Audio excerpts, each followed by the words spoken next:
Hi friends, welcome to my channel. Thank you very much friends. నేను చేస్తున్న videos మంచి response వస్తుంది. And ఈరోజు చెప్పాలని టాపిక్ వచ్చేసి మనము ఇన్కమ్ ట్యాక్స్ ఈ filing for the financial year 24-25 అంటే అసెస్మెంట్ ఇయర్ 25-26 అన్నట్టు. అంటే మనం ఈ సంవత్సరం చేస్తున్నామంటే ఈ సంవత్సరం దాని ఇన్కమ్ ట్యాక్స్ ఫైల్ చేస్తున్నామంటే ప్రీవియస్ ఫైనాన్షియల్ ఇయర్ అన్నట్టు. ఓకేనా ఫ్రెండ్స్, ఇందులో వచ్చేసి నేను చెప్తా ఫ్రెండ్స్. ఒకటి గ్రాస్ సాలరీ అంటే ఏంది, TDS and deductions and types of ITR అంటే ఇన్కమ్ ట్యాక్స్ రిటర్న్ ఎన్ని టైప్స్ ఉంటాయి. అంటే ట్యాక్స్ ఎగ్జామ్షన్స్ అంటే మనం ఓల్డ్ ట్యాక్స్ రిజీమా, న్యూ ట్యాక్స్ రిజీమా, ఒకవేళ అందులో ఉండే ఎగ్జామ్షన్స్ ఏంది. అండ్ కేస్ స్టడీస్ ఫ్రెండ్స్, రెండు కేస్ స్టడీస్ చెప్తా. అందులో మనకు ఎంత ఎగ్జామ్ తీసుకుంటే మనకు మనం న్యూ ట్యాక్స్ రిజీమ్ అనేది బీట్ చేస్తాం అనేది చెప్తా ఫ్రెండ్స్. అండ్ ఈ ఫైల్ ఇంపార్టెన్స్, మనం ఈ ఫైల్ చేయకుంటే ఏమవుతుంది, అసలు ప్రాబ్లం ఏమవుతుంది. ఓకేనా ఫ్రెండ్స్. అండ్ కన్క్లూజన్ అంటే ఫైనల్గా నేను నాకు వీటన్నిటిని డాటా చేసి నేను నా కన్క్లూజన్ చెప్తా ఫ్రెండ్స్. ఇది మనకు ఈ వీడియో వింటే మాత్రం మీకు ఒక ఐడియా వస్తుంది. కంప్లీట్గా మీరు ఏంటంటే సొంతంగా కూడా ఈ ఫైలింగ్ అనేది ఈ ఫైలింగ్ చేసుకుంటారు. దాన్ని మనం ఈజీగా చేసుకోవచ్చు ఫ్రెండ్స్. మనం ఈ ఫైల్ చేసే ముందు మనకు మన దగ్గర ఇన్పుట్ డేటా ఉండాలి. అంటే మనకు ఒకవేళ మనం ఐటీఆర్ ఫైల్ చేసినప్పుడు ఎగ్జామ్షన్స్ ఎంత ఉండాలి, ఎగ్జామ్షన్స్ వాటి సెక్షన్స్, వాటి డిడక్షన్స్ ఎన్ని ఉన్నాయి, లేకుంటే మీరు షేర్ మార్కెట్ ఇన్వెస్ట్మెంట్ చేస్తే క్యాపిటల్ గెయిన్ ఎంత ఉంది, క్యాపిటల్ గెయిన్ ట్యాక్స్ ఎంత వచ్చే ఛాన్స్ ఉంది, లేకుంటే డివిడెండ్ ఎంత ఉంది, ఎంత వచ్చింది. ఎందుకంటే వాటి యొక్క డిస్ట్రిబ్యూషన్ మన దగ్గర ఉంటే మనం ఈ ఫైలింగ్ చేసినప్పుడు చాలా ఈజీగా అందులో ఇన్పుట్ చేసుకుంటే వెళ్ళాలి ఫ్రెండ్స్. అందులో ఇన్పుట్ చేస్తే మనకి ఆటోమేటిక్గా ట్యాక్స్ ఎంత పేమెంట్ చేయాలని ఈజీగా ఐడియా వస్తుంది ఫ్రెండ్స్. ఫస్ట్ అసలు గ్రాస్ సాలరీ అంటే మనము జాబ్ చేస్తున్నప్పుడు మన ఎంప్లాయర్ మనకు జీతం ఇస్తాడు ఫ్రెండ్స్. ఆ సాలరీ అనేది మనము అందులో 12% ఆఫ్ బేసిక్ ప్లస్ డిఏ అనేది అయిపోయి మనకు వస్తుంది ఫ్రెండ్స్. ఆ అయిపోయిన తర్వాత at the same time TDS cut అవుతుంది. టీడీఎస్ అంటే ట్యాక్స్ డిడక్షన్ సోర్స్. అది కట్ అయినప్పుడు మనకు ప్రతి సంవత్సరం ఫైనాన్షియల్ ఇయర్లో మన ఎంప్లాయర్ ఫామ్ 16 జనరేట్ చేసి మనకు ఫైనాన్షియల్ ఇయర్ ఎండింగ్లో మనకి ఇస్తాడు. ఇచ్చినప్పుడు చేసుకోవాలంటే మనం అసలు అందులో వచ్చిన ఫామ్ 16లో ఉన్న ఆ ట్యాక్స్ డిడక్షన్ అంటే ట్యాక్స్ మనకు ఎంత మన సాలరీ కట్ చేసిందో అసలు ఇన్కమ్ ట్యాక్స్లో మనకు అతను క్రెడిట్ చేసిన తెలియదంటే మనం ఎట్లా తెలుసుకోవాలి. 24 ఇయర్స్ డౌన్లోడ్ చేసుకొని చూసుకోవాలి. అసలు ఒకవేళ మనం ఫామ్ 16 మన ఎంప్లాయర్ ఇచ్చిన ఫామ్ 16 మనం అందులో క్రెడిట్ చేసిన ఇన్కమ్ ట్యాక్స్ క్రెడిట్ చేసిన 24 ఏఎస్ రెండు సేమ్ ఉన్నాయా. ఒకవేళ సేమ్ ఉంటే నో ప్రాబ్లం. ఒకవేళ సేమ్ లేకుంటే మాత్రం మనం ఎంప్లాయర్కి ఇన్ఫార్మ్ చేయాలి. ఎందుకంటే నా శాలరీలో ఎంత కట్ ఉంది ఇన్కమ్ ట్యాక్స్, అండ్ అక్కడ ట్యాక్స్ మొత్తం చేసిన ఇన్కమ్ ట్యాక్స్ క్రెడిట్ కాలేదు, లేకుంటే ఎక్కువ క్రెడిట్ అయింది, ఏమన్నా ప్రాబ్లమా ఏందనేది అది మొత్తం మన ఎంప్లాయర్ నుంచి ట్యాక్స్ అనేది అది రెక్టిఫై చేసుకోవాలి ఫ్రెండ్స్. ఇన్కమ్ ట్యాక్స్లో దాన్ని బట్టి మనకి ఏంటంటే మనకి ఇన్కమ్ ట్యాక్స్ ఫైల్ చేసినప్పుడు చాలా ఈజీగా ఉంటుంది. ఎందుకంటే మనకు ఒకవేళ మిస్ మ్యాచ్ అనుకో మళ్ళీ మనకు నోటీస్ వస్తుంది, దాని ప్రాబ్లం ఏందనేది ఉంటుంది ఫ్రెండ్స్. ఓకేనా. అండ్ మనకు మామూలుగా మనకు సాలరీ ఇచ్చినప్పుడు పిఎఫ్ అవన్నీ డిడక్ట్ అయ్యి మనకు నెట్ సాలరీ వస్తుంది ఫ్రెండ్స్, మనకు బ్యాంక్ అకౌంట్లోకి వస్తుంది. అండ్ ఫస్ట్ మనం అందులో ఐటీఆర్ అసలు మనం ఫైనాన్షియల్ అయిపోయిన తర్వాత మనం ఐటీఆర్ ఫైల్ చేయాలి. మనం ఐటీఆర్ ఫైల్ చేసినప్పుడు మనం ఏ ఐటీఆర్ ఫైల్ చేయాలి అంటే ఐటీఆర్ 1, ఐటీఆర్ 2, ఐటీఆర్ 3, ఐటీఆర్ 4. అసలు ఐటీఆర్ 1 అంటే ఇన్కమ్ ట్యాక్స్ రిటర్న్ నెంబర్ 1 అంటే అందులో మనకి ఏంటంటే ఎవరికైనా శాలరీ లెస్ దెన్ 50 lakhs ఉంటే మనం ఐటీఆర్ 1 సెలెక్ట్ చేసుకుని అందులో మనం ఫిల్ చేయాలి ఫ్రెండ్స్. అండ్ ఐటీఆర్ 2 ఎవరికైనా శాలరీ మోర్ దెన్ 50 lakhs ఉంటే వాళ్ళు ఐటీఆర్ 2 సెలెక్ట్ చేసుకోవాలి. ఒకవేళ అతని శాలరీతో పాటు అంటే అతనికి 50 lakhs లేదు, కానీ అతని శాలరీతో పాటు అతను ఇన్వెస్ట్మెంట్ చేసినట్టు అంటే షేర్ మార్కెట్లో కానీ లేకుంటే ఎక్కడైనా ఇన్వెస్ట్మెంట్ చేసినా అతనికి మనకు రిటర్న్ వస్తుంది, క్యాపిటల్ గెయిన్ వస్తుంది. ఒకవేళ అలా నీకు క్యాపిటల్ గెయిన్ ఇట్లుంటే మాత్రం అయినప్పటికీ కూడా మనం ఐటీఆర్ 2 సెలెక్ట్ చేసుకోవాలి. అంటే ITR 1 only for salaried persons. ITR 2 అంటే మనం ఒకవేళ ఐటీఆర్ 1తో పాటు అంటే సాలరీతో పాటు మనకి క్యాపిటల్ గెయిన్ వస్తే ఐటీఆర్ 2 సెలెక్ట్ చేసుకోవాలి. అండ్ ఐటీఆర్ 3 అంటే మనకు వీటితో పాటు మనం ఏదైనా ఫామ్లో మనకు పార్ట్నర్షిప్ ఉందా అంటే ప్రాఫిట్ కానీ లేకుంటే డివిడెండ్ కానీ వస్తుందా, అప్పుడు మనం ఐటీఆర్ 3 సెలెక్ట్ చేసుకోవాలి ఫ్రెండ్స్. ఒకవేళ మనకు బిజినెస్లో ఉంటే మాత్రం ఐటీఆర్ 4 అనేది సెలెక్ట్ చేసుకోవాలి ఫ్రెండ్స్. ఓకేనా. మనం ఐటీఆర్ 1, ఐటీఆర్ 2, ఐటీఆర్ 3, ఐటీఆర్ 4 మనకు ఒక ఐడియా ఉందనుకో మనం చేస్తున్నది అనేది ఈజీగా తెలుసుకోవచ్చు ఫ్రెండ్స్. మనం అంటే ఏం చేయాలనేది తెలుస్తుంది ఈజీగా. అండ్ ట్యాక్స్ ఎగ్జామ్షన్స్ మనము యాజ్ పర్ ట్యాక్స్ రిజిమ్ ప్రకారము అంటే 24-25కి రెండు ట్యాక్స్ రిజిమ్లు ఉన్నాయి ఫ్రెండ్స్. ఒకటి ఏంటంటే new tax regime, old tax regime. New tax regime అంటే ఏంటంటే మనకు ఇందులో 7.5 lakhs వరకు ఎటువంటి ట్యాక్స్ లేదు ఫ్రెండ్స్. కానీ 7.5 lakhs కంటే ఎక్కువ ఉంటే మనం 7.5 lakhs ఎక్కువ ఉంటే మనం కంప్లీట్గా ట్యాక్స్ అనేది పేమెంట్ చేయాలి ఫ్రెండ్స్. అండ్ అదే మనకు ఓల్డ్ ట్యాక్స్ రిజిమ్లో మనకు ఎగ్జామ్షన్స్ మనకు 80C డిడక్షన్స్ అంటే డిడక్షన్స్ మనకు 80D డిడక్షన్స్, 80E మనకు అందులో చాలా డిడక్షన్స్ ఉంటాయి ఫ్రెండ్స్. ఇంకొకటి చెప్తారు ఫ్రెండ్స్ అందులో ఆ ట్యాక్స్ స్లాబ్స్. ఇంకోటి న్యూ ట్యాక్స్ రిజిమ్లో 0 to 3 అనేది నిల్లు అంటే no tax, and 3 to 6 lakhs అంటే 5%, and 6 to 9 lakhs 10%, and 9 to 12 lakhs 15%, and 12 to 15 lakhs 20%, and 15 lakhs కంటే అబవ్ ఉంటే 30%. అంటే మనకు 15 lakhs కంటే అబవ్ ఉంటే మనం 30% చేయాలి ఫ్రెండ్స్. కానీ ఇందులో మనం చేసినప్పుడు ఒకవేళ మనం taxable income less than 7.5 lakh ఉంటే నో ట్యాక్స్, అంటే అతనికి యాజ్ పర్ సెక్షన్ 87A ప్రకారం అతనికి కంప్లీట్గా రిబేట్, అంటే నీల్ ట్యాక్స్ అన్నట్టు. ఇందులో ఏంటంటే మనకు ఎంప్లాయర్ శాలరీ ఇచ్చినప్పుడు ఇందులో రెండిట్లా, అంటే income tax regime, new tax regime కానీ ఓల్డ్ ట్యాక్స్ రిజిమ్ కానీ 2 ఎగ్జామ్షన్స్ కామన్. ఒకటి స్టాండర్డ్ డిడక్షన్స్. స్టాండర్డ్ డిడక్షన్స్లో ఏంటంటే 50,000 రూపీస్ ఏమో ఓల్డ్ ట్యాక్స్ రిజిమ్, 75,000 రూపీస్ ఏమో న్యూ ట్యాక్స్ రిజిమ్. ఇది మనకు ట్యాక్సబుల్ ఇన్కమ్ నుంచి డిడక్ట్ అవుతుంది. ఎట్ ద సేమ్ టైం ఒకవేళ మన ఎంప్లాయర్ ఎన్పిఎస్లో కంట్రిబ్యూట్ చేస్తే మనము ఎంప్లాయర్ మన తరపు నుంచి ఎంత కంట్రిబ్యూట్ చేసిండో as per income tax rules ప్రకారం అందులో సెక్షన్ 80CC(d)(2) అనేది ఉంటుంది. దాని ప్రకారం ఏంటంటే మన ఎంప్లాయర్ మన తరపున ఎంత కంట్రిబ్యూట్ చేసినా అది నో ట్యాక్స్, అంటే ట్యాక్సబుల్ ఇన్కమ్ నుంచి డిడక్ట్ అవుతుంది. కాబట్టి ట్యాక్సబుల్ ఇన్కమ్ అంటే మన అన్ని డిడక్షన్స్ పోయిన తర్వాత వచ్చేది ట్యాక్సబుల్ ఇన్కమ్.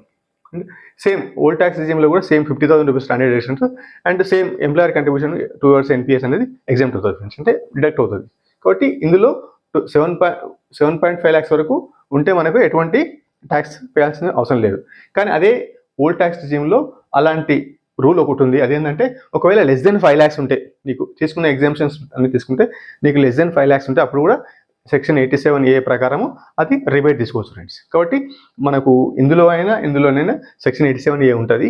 కానీ ఏంటంటే ఇక్కడ స్ప్రెడ్, అంటే న్యూ ట్యాక్స్ రిజిమ్లో స్ప్రెడ్ ఎక్కువ ఉంది, అదే ఓల్డ్ ట్యాక్స్ రిజిమ్లో స్ప్రెడ్ తక్కువ ఉంది. కాబట్టి స్ప్రెడ్ తక్కువ ఉంది కాబట్టి ఎక్కడైతే స్ప్రెడ్ తక్కువ ఉంటుందో ఇన్కమ్ ట్యాక్స్ అనేది ఎక్కువ పేమెంట్ చేయాల్సిన అవసరం వస్తుంది. ఎందుకంటే ప్రతి స్ప్రెడ్కు ఇన్కమ్ ట్యాక్స్ తగ్గుతుంది.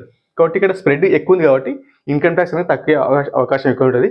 ఇక్కడ స్ప్రెడ్ తక్కువ ఉంది కాబట్టి ఇక్కడ ఇన్కమ్ ట్యాక్స్ అనేది ఎక్కువ వచ్చే ఛాన్స్ ఉంటుంది ఫ్రెండ్స్. అండ్ ఎగ్జామ్షన్స్ అంటే మనము న్యూ ట్యాక్స్ రిజిమ్లో ఎటువంటి ఎగ్జామ్షన్స్ లేవు. ఎందుకంటే యాజ్ పర్ గవర్నమెంట్ రూల్స్ ప్రకారం ఏంటంటే ఇందులో ఎటువంటి ఫాల్స్, ఫేక్ స్టేట్మెంట్లు, ఫేక్ రిసిప్ట్ కానీ లేకుంటే ఫేక్ సర్టిఫికేట్లు కానీ తీసుకుని క్లెయిమ్ చేసే అవకాశం ఉంటుందని గవర్నమెంట్ ఇచ్చిన రూల్ ప్రకారం ఏంటంటే న్యూ ట్యాక్స్ రిజిమ్లో ఎటువంటి సర్టిఫికేట్ అవసరం లేదు. కానీ ఇందులో ఏంటంటే సర్టిఫికేట్లు అవసరం లేదు కానీ ఏమైనా మిస్టేక్ చేసి మాత్రం ప్రాబ్లం అవుతుంది.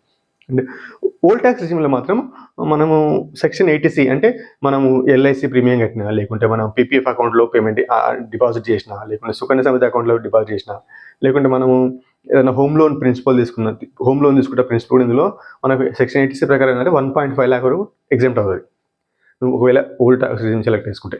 అండ్ అందులో మన 80D డిడక్షన్స్ అంటే మనకు మెడికల్ ఎక్స్పెన్సెస్ కానీ, లేకుంటే మనకు మెడికల్ ప్రీమియం, మనము మెడికల్ ఒకవేళ మనం పాలసీ తీసుకుంటే ఆ ప్రీమియం కానీ, హెల్త్ ఇన్సూరెన్స్ కానీ, అండ్ ఒకవేళ మనము ప్రిమేటివ్ హెల్త్ చెకప్, సపోజ్ మనం ఎంప్లాయ్ అయితే మనకు ఎవ్రీ ఇయర్ ఒక 5,000 రూపీస్ మనం ప్రిమేటివ్ హెల్త్ చెకప్ తీసుకోవచ్చు.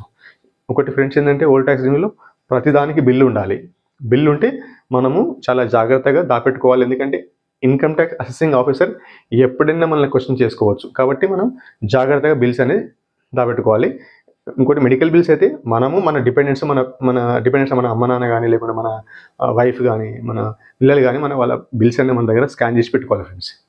అండ్ మనం ఒకవేళ ఎంప్లాయర్ గిట్లా మనం ఇచ్చి క్లెయిమ్ చేసినప్పుడు ఒకవేళ అమౌంట్ రియంబర్స్ అయినా అది కూడా ట్యాక్సబుల్ అయ్యేస్తుంది. కాబట్టి ఆ బిల్స్గా మన దగ్గర స్కాన్ ఉంటే మనకు ఇన్కమ్ ట్యాక్స్ ఫైల్ చేసినప్పుడు మనకు అది మంచిగా అవసరం వస్తుంది ఫ్రెండ్స్. అండ్ 80D అంటే అది సెక్షన్ 24 అంటే ఇది ఒకవేళ మనం హోమ్ లోన్ తీసుకుంటే వాళ్ళకు వాళ్ళకు ఈఎంఐ పేమెంట్ చేసినప్పుడు వాళ్ళకు ఇంట్రెస్ట్ అనేది కాంపౌండ్ ఉంటుంది. కాబట్టి interest compound up to 2 lakhs వరకు మనం అది ఎగ్జామ్ట్ అవుతుంది. అండ్ 10/2 మళ్ళీ ఏంటంటే మనం ఇది ఒక ఎల్టీసీ అంటే లీవ్ ట్రావెల్ ఛార్జెస్, లేకుంటే ఎల్ఎఫ్ అంటే లీవ్ ఫేర్ అలవెన్స్. మనం ఎక్కడైనా సపోజ్ అవుట్ ఆఫ్ స్టేట్లో మనం పనిచేస్తుంటే మన ఫ్యామిలీని తీసుకొని మనం ఫ్లైట్లో వెళ్ళినప్పుడు కానీ, లేకుంటే 3 days వెళ్ళినప్పుడు కానీ ఆ టికెట్లు అనేది రియంబర్స్ చేసుకోవచ్చు. ఇది ఎవ్రీ 2 years ఒకసారి ఉంటుంది. అంటే బ్లాక్ ఇయర్ ఉంటుంది, అంటే 2 years ఒకసారి మనం అది క్లెయిమ్ చేసుకోవచ్చు. అలా మనము ఎవ్రీ 2 years ఒకసారి కంప్లీట్ 4 yearsలో మనం 2 times క్లెయిమ్ చేసుకోవచ్చు. ఒకవేళ నువ్వు వరుసగా నువ్వు చేసుకోకపోయినా నువ్వు ఎప్పుడైనా 4 yearsలో ఎప్పుడైనా వరుసగా కూడా క్లెయిమ్ చేసుకోవచ్చు ఫ్రెండ్స్. అంటే 4 yearsకు 2 times అనేది ఇది ఫిక్స్. కాబట్టి మనం ఇందులో ఒకవేళ మనం మ్యాక్సిమం అన్ని డిడక్షన్స్ తీసుకుంటే మనకు మంచిగానే ఉంటుంది. ఆల్మోస్ట్ ఒక 2.5 to 3 lakhs వరకు మనకు ఇన్కమ్ ట్యాక్స్ అనేది ఎగ్జామ్ట్ అవుతుంది ఫ్రెండ్స్. కాబట్టి ఎగ్జామ్షన్స్ అనేది మనకు తీసుకుంటే మంచిగా బిల్స్ అనేది మన దగ్గర జాగ్రత్త పెట్టుకోవాలి ఫ్రెండ్స్. అండ్ కేస్ స్టడీస్ చేసిన ఫ్రెండ్స్ ఏంటంటే ఒకటి అందులో suppose as per new tax law ప్రకారం 7.5 lakhs వరకు మనకు ఎటువంటి ఇన్కమ్ ట్యాక్స్ లేదు న్యూ ట్యాక్స్ ప్రకారం.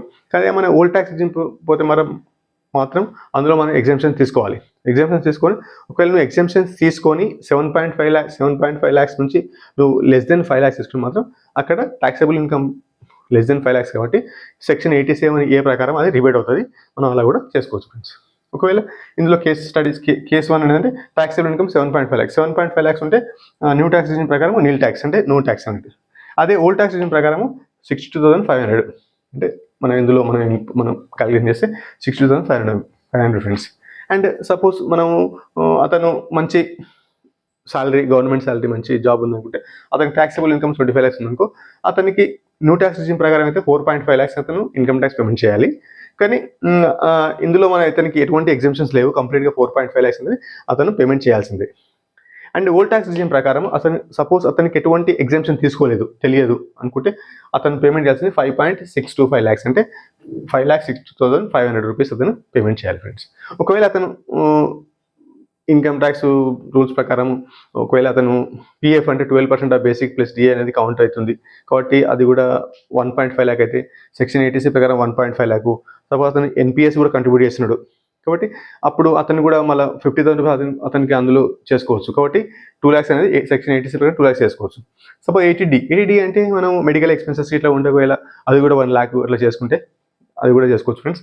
అండ్ సెక్షన్ 80E అంటే సపోజ్ డిపెండెంట్స్ మనం కానీ మన డిపెండెంట్ పిల్లలు కానీ చదువుకుంటారు అనుకో, వాళ్ళ కోసం మనం లోన్ తీసుకుంటే ఆ ఇంట్రెస్ట్ ఎక్స్పెన్స్ కూడా అందులో మన ఇన్కమ్ ట్యాక్స్ నుంచి మనం ఎగ్జామ్ చేసుకోవచ్చు. అది కూడా మన ట్యాక్సబుల్ ఇన్కమ్ తగ్గిస్తుంది ఫ్రెండ్స్. అండ్ సపోజ్ ఎల్టీసీ అంటే ఎల్టీసీ తీసుకున్నప్పుడు కానీ లేకుంటే మనం హోమ్ లోన్ తీసుకొని మనం వాటికి ఈఎంఐ పేమెంట్ చేస్తున్నప్పుడు అందులో ఇంట్రెస్ట్ కాంపోనెంట్ సపోజ్ అవన్నీ తీసుకొని మనం ఆల్మోస్ట్ లైక్ ఒక 4 lakhs వరకు మనం అందులో ఎగ్జామ్ తీసుకుంటే అప్పుడు మన ట్యాక్సబుల్ ఇన్కమ్ నుంచి అది కట్ అవుతుంది 4 lakhs. అప్పుడు మనకు వచ్చేసి మన ఓల్డ్ ట్యాక్స్ రిజిమ్ ప్రకారం మన ట్యాక్స్ ఎంత కట్టాలంటే 4.425 lakhs ఫ్రెండ్స్. అంటే అప్పుడు దీంతో పోల్చుకుంటే ఇది ఈక్వలెంట్ అయ్యింది అన్నట్టు. అంటే ఓల్డ్ ట్యాక్స్ రిజిమ్ను న్యూ ట్యాక్స్ రిజిమ్తో బీట్ చేయాలంటే మనకు మినిమం వచ్చేసి 4 to 5 lakhs అనేది మినిమం అనేది ఎగ్జామ్టబుల్ అమౌంట్ ఉండాలి. ఒకవేళ మన ఎగ్జామ్టబుల్ అమౌంట్ 4 lakhs కంటే తక్కువ ఉంటే మాత్రం మనకు ఓల్డ్ ట్యాక్స్ రిజిమ్ అనేది అంత ఎఫిషియెంట్ కాదు ఫ్రెండ్స్. ఇందులో ఏంటంటే మెయిన్ పాయింట్ వచ్చేసి ఇక్కడ స్ప్రెడ్ ఎక్కువ ఉంది కాబట్టి తక్కువ ఇన్కమ్ ట్యాక్స్ అనేది, స్ప్రెడ్ తక్కువ ఉంది కాబట్టి ఎక్కువ ఇన్కమ్ ట్యాక్స్ అనే ఛాన్స్ ఉంటుంది ఫ్రెండ్స్. అండ్ ఈ ఫైలింగ్ ఇంపార్టెన్స్ అసలు ప్రతి ఎంప్లాయీ కానీ ఎవరైనా సరే సిటిజన్ ఎర్నింగ్ పర్సన్ ప్రతి ఒక్కరు ఈ ఫైలింగ్ చేయాలి ఫ్రెండ్స్. ఒకవేళ ఈ ఫైల్ చేయకుంటే సపోజ్ నువ్వు ఎర్న్ చేస్తున్నప్పుడు ఈ ఫైల్ చేయకుంటే ఏమవుతుందంటే గవర్నమెంట్ అనేది ఎప్పుడైనా స్క్రూటనైజ్ చేసినప్పుడు నీ పాన్ కార్డు ద్వారా అంటే మన pan card, Aadhaar card, bank account అన్ని లింకు కాబట్టి మనం చేసే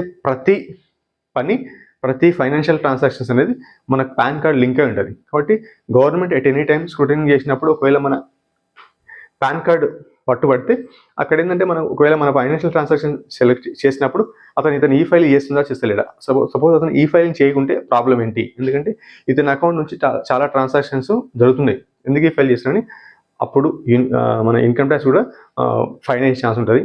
ఒకవేళ మనం ఇన్కమ్ ట్యాక్స్ పేమెంట్ చేయకుండా ఉంటే మాత్రం income tax fine plus interest అంటే నువ్వు ఎన్ని రోజుల నుంచి కట్టలేదో వాటికి ఎంత కట్టాలనో వాటికి ప్లస్ వాటిపైన ఇంట్రెస్ట్ అంటే 18% ఇంట్రెస్ట్ అనేది ఉంటుంది ఫ్రెండ్స్. కాబట్టి మనం చేసేటప్పుడు కొంచెం జాగ్రత్తగా వహించి మన ఇన్కమ్ ట్యాక్స్లు ఎంత కట్టాలో అంత ఒక లీగల్గా లెజిటిమేట్ ప్రకారం కట్టి దాన్ని క్లోజ్ చేస్తే మాత్రం మంచిగా ఉంటుంది ఫ్రెండ్స్. అండ్ క్లోజ్ చేసిన తర్వాత మనం ఇన్కమ్ ట్యాక్స్ ఫైల్ చేసిన తర్వాత మనకు వెరిఫై చేయాలి. వెరిఫై చేసి ఏమవుతుందంటే మనకు అది మన తరపు నుంచి యాక్షన్స్ అన్ని క్లోజ్ అయిపోయి నెక్స్ట్ అనేది మన ఇన్కమ్ ట్యాక్స్ సబ్మిట్ చేస్తాం కాబట్టి అసెసింగ్ ఆఫీసర్ దాన్ని అసెస్ చేస్తాడు. ఒకవేళ అసెస్ చేసినప్పుడు ఒకవేళ నువ్వు ఎగ్జామ్షన్ తీసుకొని నువ్వు ఎక్కువ ట్యాక్స్ పేమెంట్ చేసి టీడీఎస్ ఎక్కువ అయితే ఆ టీడీఎస్ నుంచి మనకు నెక్స్ట్ ట్యాక్స్ అనేది రిఫండ్ వస్తుంది. ఒకవేళ నువ్వు టీడీఎస్ కట్ అయింది అయినా నువ్వు ఏమైనా ఇన్వెస్ట్మెంట్ చేసినావు లేకుంటే ఐటీఆర్ 2 ఫైల్ చేసినావు అంటే ఒకవేళ నువ్వు ఇన్కమ్ ట్యాక్స్ పేమెంట్ చేయాలంటే నువ్వు పేమెంట్ చేసి దాన్ని క్లోజ్ చేసినావు అనుకో అప్పుడు అసెసింగ్ ఆఫీసర్ చూసి నువ్వు ఏవైతే ఇన్కమ్ ట్యాక్స్ అంటే ఇన్కమ్ కౌంట్ చేసినావు అది లాజికల్గా కరెక్టా కాదా, ఒకవేళ లాజికల్ కరెక్ట్ ఉంటే అతను అప్రూవ్ చేశాడు ఓకే అని, ఒకవేళ లాజికల్ కరెక్ట్ కాకుంటే మాత్రం అతను రిటర్న్ బ్యాక్ పంపి రిజెక్ట్ చేస్తాడు. అప్పుడు మనం దాన్ని నోటీస్ చేసుకొని దాన్ని మళ్ళీ రీఫైలింగ్ చేయాలి. కాబట్టి మనం ఐటీఆర్ ఫైల్ చేసినప్పుడు మన దగ్గర మంచి అన్ని డాటా పెట్టుకొని ఐటీఆర్ ఫైల్ చేయాలి friends. And Aadhaar card pan card link అయి ఉంటే మనకు ఓటీపీ వస్తుంది. ఓటీపీ నుంచి వెరిఫై చేస్తే వెరిఫై అయిన తర్వాత మన తరపు నుంచి యాక్షన్ అనేది క్లోజ్ అయ్యాయి ఫ్రెండ్స్. అండ్ ఫైనల్ కన్క్లూజన్ ఏంటంటే ఒకవేళ మనము ఇన్వెస్ట్మెంట్ చేసినా కానీ లేకుంటే మనము శాలరీ తీసుకుంటున్నప్పుడు కానీ మనం ఒకవేళ ఇన్వెస్ట్మెంట్ చేస్తే ప్రాఫిట్ వస్తాయి. ఆ ప్రాఫిట్ని కూడా మనం ఐటీఆర్ ఫైల్ ఇన్ఫామ్ చేయాలి. ఒకవేళ లాస్ వచ్చినా ఇన్ఫామ్ చేయాలి. లాస్ వస్తే మాత్రం మనకు ఫ్యూచర్లో అది సెటప్ చేసుకోవచ్చు. ఎందుకంటే ఇన్వెస్ట్మెంట్లో లాస్ అనేది అట్లీస్ట్ ఒక 8 years వరకు దాన్ని మనం క్యారీ ఫార్వర్డ్ చేసుకోవచ్చు. ఒకవేళ 8 years తర్వాత మనం క్యారీ ఫార్వర్డ్ చేసిన తర్వాత కూడా మనం ఐటీఆర్ మనం ప్రాఫిట్ని సెటప్ చేయలేకపోతే మనం ఎక్కువ లాస్ చేసినట్టు ఫ్రెండ్స్. కాబట్టి మనం ఇన్వెస్ట్మెంట్ చేసినప్పుడు కొంచెం జాగ్రత్త వహించి ఇన్వెస్ట్మెంట్ చేస్తే మంచిది ఫ్రెండ్స్. అండ్ ఫైనల్ కన్క్లూజన్ ఏంటంటే మనము ఎగ్జామ్షన్స్ మోర్ దెన్ 4 lakhs ఉంటే మనము ఓల్డ్ ట్యాక్స్ రిజిమ్ సెలెక్ట్ చేసుకోవాలి. లేకుంటే ఎగ్జామ్షన్స్ మోర్ దెన్ 4 lakhs కంటే తక్కువ ఉంది అనుకో, ఎగ్జామ్షన్స్ తక్కువ ఉంటే మనం న్యూ ట్యాక్స్ రిజిమ్ సెలెక్ట్ చేసుకొని చేస్తే మంచిది ఫ్రెండ్స్. అలాంటప్పుడు మనకి ఏంటంటే ఎక్కువ ట్యాక్స్ పోకుండా మినిమం ట్యాక్స్ పోయే ఛాన్స్ అనేది ఉంటుంది friends. And thank you very much friends. నేను చేస్తున్న వీడియోస్ మంచి రెస్పాన్స్ వస్తుంది. అండ్ ఇంతవరకు మీ వీడియో చూసినట్టు లైక్ చేయండి ఫ్రెండ్స్. అండ్ నేను ఇలాంటి కాన్సెప్ట్ ప్రతి వారం ఒక వీడియో చేస్తున్నాను. ఏంటంటే కంప్లీట్గా ఏంటంటే బేసిక్ ఫైనాన్షియల్ అవేర్నెస్ కోసం. అంటే మనం ఇన్వెస్ట్మెంట్ చేసినప్పుడు లేకుంటే మనం ఎవరైనా చెప్తే ఇన్వెస్ట్మెంట్ చేసినప్పుడు మనం మెంటల్ మోడలింగ్ కానీ అలాంటి వీడియోస్ చేస్తాను ఫ్రెండ్స్ ప్రతి వారం. కాబట్టి ఈ వీడియో నచ్చితే మాత్రం మీ ఫ్రెండ్స్కి షేర్ చేయండి. అండ్ నా ఛానల్ సబ్స్క్రైబ్ చేసుకోండి ఫ్రెండ్స్. నేను ప్రతి వారం ఒక వీడియో చేస్తాను. ఓకేనా friends? Thank you very much.